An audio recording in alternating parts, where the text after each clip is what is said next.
So, ఈ మధ్య కాలంలో అంటే సాధారణంగా ప్రజలకు చట్టాలు చాలా ఉన్నా, చాలా వరకు మనకు ఎలాంటి చట్టాలు ఉన్నాయన్న అవగాహన అయితే లేదు. అయితే ఈ మధ్య కాలంలో ఎక్కువగా వినిపిస్తున్నది పోక్సో. అసలు ఏంటి ఈ పోక్సో? ఈ చిన్న పిల్లల రక్షణ కోసం తీసుకొచ్చిన ఈ చట్టం గురించి చాలామందికి అవగాహన లేకపోవడం వల్ల దీని గురించి చాలామందికి తెలదు. అసలు ఏంటి ఈ పోక్సో? దీనివల్ల ఎలాంటి రక్షణ ఉంటుంది అనే అంశాల గురించి ఈరోజు మనం మాట్లాడుకుందాము. ఈరోజు మనతో పాటున్నారు ప్రముఖ అడ్వకేట్, హైకోర్ట్ అడ్వకేట్ అనమాట. స్పందన గారు అండ్ చైల్డ్ అండ్ వుమెన్‌కి సంబంధించిన కౌన్సిలర్ అనమాట. సో, తనని మనం వెల్కమ్ చేసేద్దాం. నమస్తే మేడం. నమస్తే. మేడం, పోక్సో చట్టం అనేది మనం వింటున్నాము. చాలా చర్చలో కూడా ఉంది. చాలా మందికి దీని మీద అవగాహన లేదు.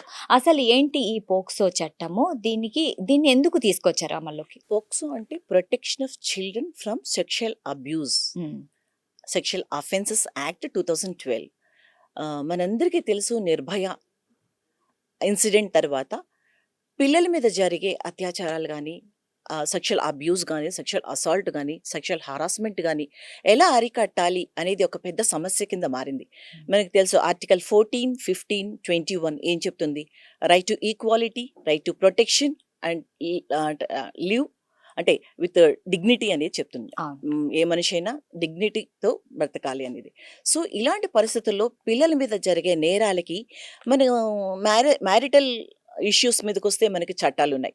అలానే ప్రాపర్టీ రైట్స్ మీదకి వస్తే అనేక రకాలైన చట్టాలు చాలా అంటే స్పెసిఫిక్గా డిఫైన్ చేసి ఉన్నాయి. అదే విధంగా పిల్లల విషయానికి వస్తే మనకి ప్రత్యేకించి వాళ్ళ మీద జరిగే నేరాలకు సంబంధించి ఒక చట్టము అనేది లేదు. మనకి juvenile justice care and protection act 2015 ఉంది. అది యాక్చువల్లీ 98లో వచ్చింది. ఆ తర్వాత 2000లో దాన్ని అమెండ్ చేయటం, 2006లో అమెండ్ చేయడం జరిగింది. అయితే ఈ juvenile justice care and protection act ప్రకారము చైల్డ్ అనే దాన్ని డిఫైన్ చేశారు.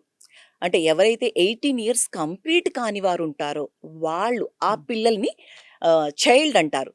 అయితే చైల్డ్ లేబర్ యాక్ట్ ఉంది, ఈ ట్రాఫికింగ్ మీద మనకి డిఫైన్ చేశారు. ఇవన్నీ కూడా రకరకాల డెఫినిషన్స్ ఉన్నాయి. జేజేలో ఏంటంటే ఎవరి నిరాదరణకు గురైన పిల్లలు, అంటే స్ట్రీట్ చిల్డ్రన్ గురించి చెప్పడం జరుగుతుంది. అలానే జువెనైల్ కాన్ఫ్లిక్ట్ విత్ లా, అంటే ఏ పిల్లలైతే నేరం ఆపాదించబడి ఉంటారో ఆ పిల్లల గురించి చెప్తారు. అంతేగాని పిల్లల మీద జరిగే సెక్షువల్ అబ్యూస్, హరాస్మెంట్, తర్వాత బాడీ షేమింగ్.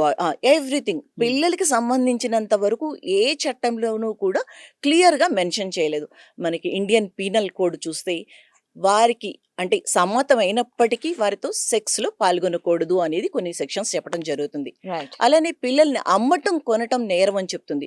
అంతేగాని క్లియర్గా వాళ్ళతో సెక్షువల్ హరాస్మెంట్ చేసినప్పుడు కానీ, సెక్షువల్ అబ్యూస్ చేసినప్పుడు కానీ ఎలాంటి శిక్షలు వేయాలి అనేది మనకి స్పెసిఫిక్గా నిర్వచించలేదు. ఇప్పుడు భారతీయ న్యాయ సంహితలో కూడా అలానే చెప్పడం జరిగింది. సో ఇవన్నిటిని అంటే వీటన్నిటిలో కూడా పిల్లల గురించి చెప్పటం అయితే జరిగింది, కానీ పిల్లలకి సంబంధించినంత వరకు ఎలాంటి శిక్షలు వెయ్యాలి అనే విషయం మీద మనకి క్లియర్గా చెప్పడం జరగలేదు. అందువలన నిర్భయ తర్వాత protection of children from sexual offences act 2012 అనేది రావటం జరిగింది.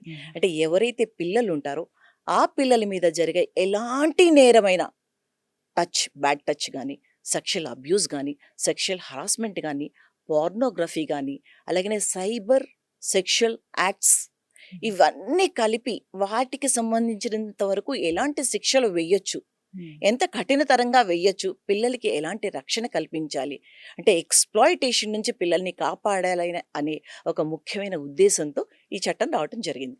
చాలా చాలా చాలా ఇంపార్టెంట్. దీని గురించి చాలామంది తల్లిదండ్రులకు తెలియదు, అవగాహన లేదు. సో, మన ఈ కార్యక్రమం ముఖ్య ఉద్దేశ్యమే అవగాహన. సో, దీని ప్రకారం చూసుకుంటే చిన్న పిల్లలు ఎవరైతే ఉన్నారో బాలికలు వాళ్ళ ఫోటోలు తీయడం, అంటే అసభ్యకర ఫోటోలు తీయడం, దాన్ని మళ్ళీ షేర్ చేయడం అది కూడా నేరమే. సో, ఇలా ఫోటోలు తీయడం అది షేర్ చేయడం కూడా నేరం. దీన్నేమంటారు మరి ఇది? యాక్చువల్‌గా ఇది మనకి సైబర్ క్రైమ్ కిందకు వస్తుంది. ఓకే. ఇన్ఫర్మేషన్ టెక్నాలజీ యాక్ట్ 2006లో చెప్పబడింది. హుహు.